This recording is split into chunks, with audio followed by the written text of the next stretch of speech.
அங்கே வந்து கல்யாணம் பண்ணின்னு சொல்லி சாமி கன்னியாகுமரி சொல்றாரு. அப்போ சுந்தரர் சாமியோட குடிமத்து நேரம் கல்யாணம் பண்ணலான்னு சொல்றாரு. இல்லை எங்கம்மா நான் கன்னியாகுமரி மதுரை மக்களே பண்ணிடலாவா அப்படின்னு. அப்போ சாமிக்கு ஒன்றும் புரியல. சுந்தரர் யாராவது கதறப்படாத மாட்டேங்கிறேன், சாமி இங்கே தான் நம்ம இருக்கு சொன்னோம், இங்கே வந்து சத்தியம் பண்ண சொல்றாரு. சாமி வந்து நம்ம எப்படி சத்தியம் பண்ணுறது சொல்லி கன்னியாகுமரியார உடவு முடியல. சரின்னு சொல்லிட்டு சத்தியம் பண்ணி கல்யாணம் பண்ணிக்கிறேன். கன்னியாகுமரியார் திருமணம் பண்ண உடனே 2 நாள் இருந்தாங்க. திருவாரூர் தியாகராஜர் தேர் பார்க்கணுன்னு கிளம்புறாங்க. அந்த திருவச்சூர் எல்லையை தாண்ட உடனே 2 கால் எடுத்து 2 கண்ணும் போயிடுச்சு. சத்தியத்தை பேர் இல்லையா, அதான் காலடி பேட்டன் பேர். திருவச்சூர் பக்கத்தில் காலடி பேட்டன் 2 கால் எடுத்து வச்சுருந்தேன். அந்த 2 கண்ணும் போயிடுச்சு. இப்போ சுந்தரர் மன வருத்தப்பட்டு அந்த வழியாக திருவாரூருக்கு வருகின்ற பொழுது நம்ம சென்னை பூண்டி டேம் இருக்கு இல்லையா, இந்த திருவெண்பாக்கம் ஊர், அந்த சிவபெருமான்கிட்ட போய் நீ வந்து ரொம்ப துரோகியா இருக்கிற, நான் உன்னை நம்பிதானே வந்து நான் சத்தியம் பண்ண சொன்னேங்க, வந்து நீ வந்து சன்னியாசியார்கிட்ட போய் சொல்லி என்னை மாட்ட விட்டுட்டியே, நீ நல்லா இருப்பியா, நீ வாழ்ந்து போவியான்னு அந்த சாமியை பார்த்து நந்தி பெருமான்கிட்ட போய் சொல்றாரு. சாமி கொடுத்தாரு.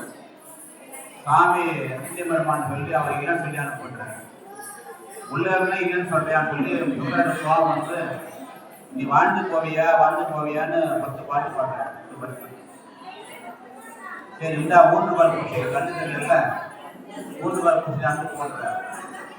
அந்த 3 கால் போட்ட உடனே சுந்தரர் கோபம் வந்து இந்த 3 கால் யாருக்கே சொல்லி அந்த நந்தி மேல போட்டாரு.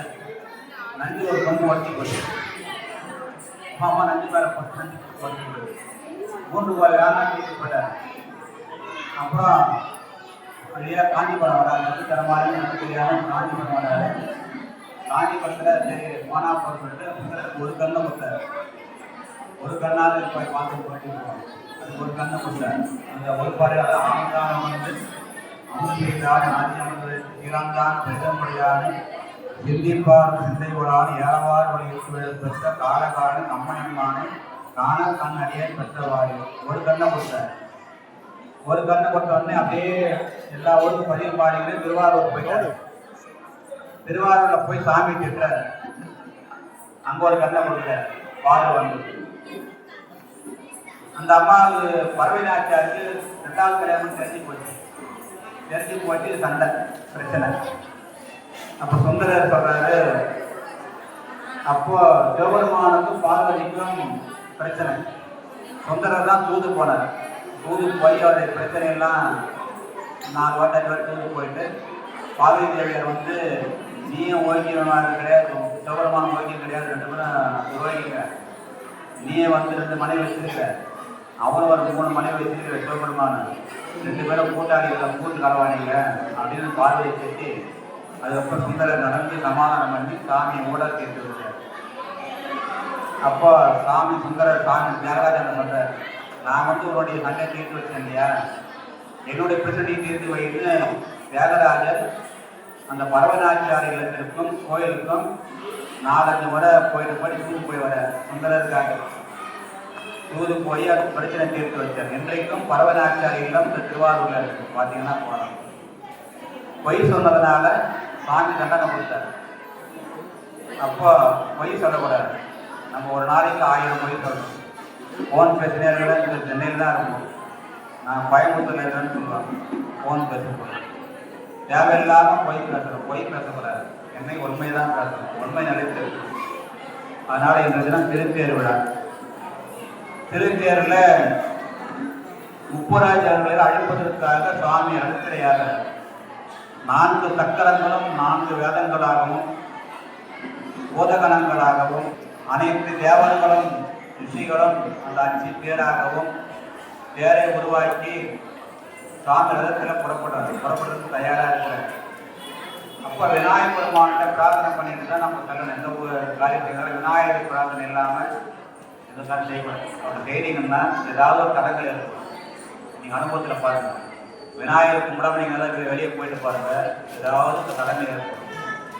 சிவபெருமான் பார்த்தார், நம்முடைய மகன் நம்ம ஏன் சின்ன பையன் அப்படின்னு சாமி விநாயகரை வணங்காம தேர்ல ஏறிட்டார்.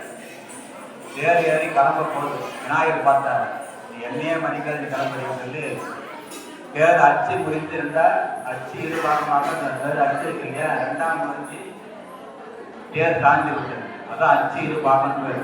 மருவூர் பக்கத்தில் அச்சு இருபாகம் பேர். அந்த சிவபெருமான் 30வது எழுப்பதற்காக தேர்தல் புறப்படுகின்றார். இப்போது மகா தீபாராதனை. தீபாராதனை முடிஞ்சவனையும் வீதி போல தினந்தோறும் இந்த தாமரை மலர், ஒரு தாமரை பூ இன்றைக்கு பார்த்தீங்கன்னா 50 ரூபாய், 50 ரூபா வாங்க. தினந்தோறும் அந்த தாமரையை குளத்தில் போய் சொல்ல ரொம்ப சிரமம். கொடி சுற்றிக்கும், கொடி சுற்றி மீண்டு வெளியே வர முடியாது. நம்முடைய அன்புக்குரிய தாமரை குமார், அவர் பேர் தாமரை குமார். அவருடைய துணைவியார் ரம்யா மனம் போனாமல் ஆண்டுதோறும் சுவாமிக்கு தாமரை புஷ்பத்தினால ஒரு தாமரை என்ற இல்லத்தில் லட்சுமி குடியிருப்பார். தாமரை பூ இல்லத்தில் இருந்தனாங்க லட்சுமி வாரி வாரி கொடுத்துக்கிட்டே இருப்பாங்க, செல்வம் கிடையாது. சிவபெருமானுக்கு 1000 தாமரைனாலே எம்பெருமான் 6000 அர்ச்சனை பண்ணார். சிவபெருமான் பார்த்தாரு, ஒரு பூ படிச்சிட்டார், என்ன பண்ணாரு பார்க்கலான்னு. அப்போ என்னுடைய கண்மலரை நம்மளா தானே பண்ணுவோம், அர்ச்சனை புஷ்பத்தை போட்டு முடிச்சுட்டே பார்த்தார். பண்ணணும் நாராயணன் பார்த்தார், தன்னுடைய கண்ணை நோண்டி கண்மலரை தாமரை மலராக அர்ச்சனை பண்ணார். 1000 தாமரை அவர் கண்ணை அவர் அர்ச்சனை பண்ணார். உடனே சக்கராயுதம் கொடுத்தார். அசுரை அழைப்பதற்காக சக்கர வேகத்தாக போனார். சிவபெருமான் சக்கராயுதம் கொடுத்தார். அப்போ மகாவிஷ்ணுவும் விநாயகப் பெருமானை வணங்காம கைலாயம் போயிட்டார். மாமா அவசரத்துலாம் போறதுலாம் தெரியல போயிட்டு அப்போ அர்ச்சனை பண்ணிட்டு சக்கரத்தை வாங்கின்னு வர. மாமா அங்கே வாங்க, எங்கே போய் வரீங்க? அப்பாண்ட போயிட்டு வரப்பா, கைலாயம் போயிட்டு வரேன், சக்கரை வாங்கிட்டு வரேன், இதை காமி பார்க்கலாம். வாங்கி முழுகிட்டார். பெருமான் நாராயணனுக்கு ரொம்ப வருத்தம், நம்ம இவ்வளோ கஷ்டப்பட்டு வாங்கி வந்தோம், விநாயகர் போட்டு வாயில போட்டு முழுங்கிட்டாரு, வருத்தப்படுறாரு. நான் ஒரு ஆளுக்கு ஒரு பெரிய உருவமாகும் நான் கவனிக்காம நீ பாட்டு நேராக போயினே இருக்கிறேன் அப்படின்னு சொல்லி அதுக்கப்புறம் விநாயகர் நல்லா நர்த்தனம் ஆடக்கூடியவர். மாமாவுக்கு ஆட தெரியாது. அப்போ விநாயகர் பெருமான் நீ ஒரு நர்த்தன ஆடு, நாட்டியம் ஆடு, நான் உனக்கு கொடுக்குறேன். அப்போ மாமா தப்பா ஆடுறார். கோனைக்கு நர்த்தனம் பண்ணக்கூடிய அந்த பெருமான் நாராயணன் ஆடுறாரு. விநாயகர் பெருமான் சிரிப்பு தாரப்படுது. மாமா தப்பா ஆடுறாருன்னு சொல்லி விநாயகர் சிரிச்சு அதுக்கப்புறம் சக்கரத்தை கொடுக்குறாரு. அப்போ விநாயகர் பெருமான் தான் முதல் தெய்வம். அந்த தாமரை பூவெல்லாம் பெருமானுக்கு கொடுக்கின்ற சகோதரிக்கு அவர்களுக்கு வஸ்திரம் வழங்கப்படுகிறது.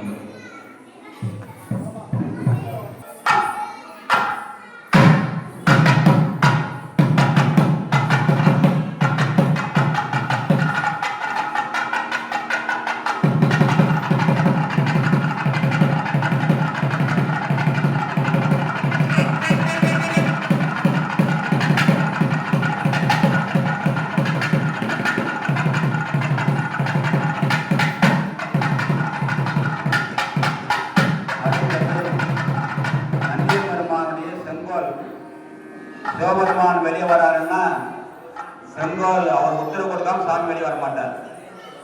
ஸ்ரீதர் உத்தரவு கொடுத்தாலும் சாமி வெளியே வருவார். அந்த தினந்தோறும் செங்கோலை ஏந்தி எம்பெருமானுக்கு பாதுகாவலாக இருக்கின்ற ஐயார் ஸ்ரீதர் அவர்களுக்கு இந்த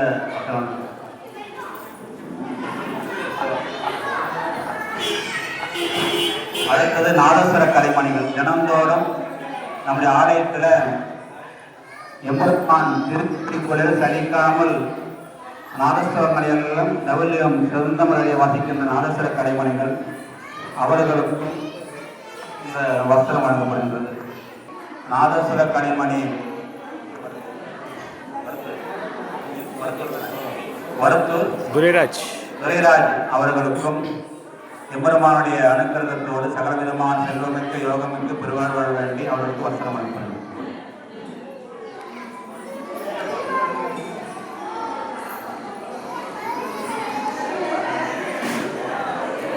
எம்பெருமானுக்கு மகா தீபாராதனை.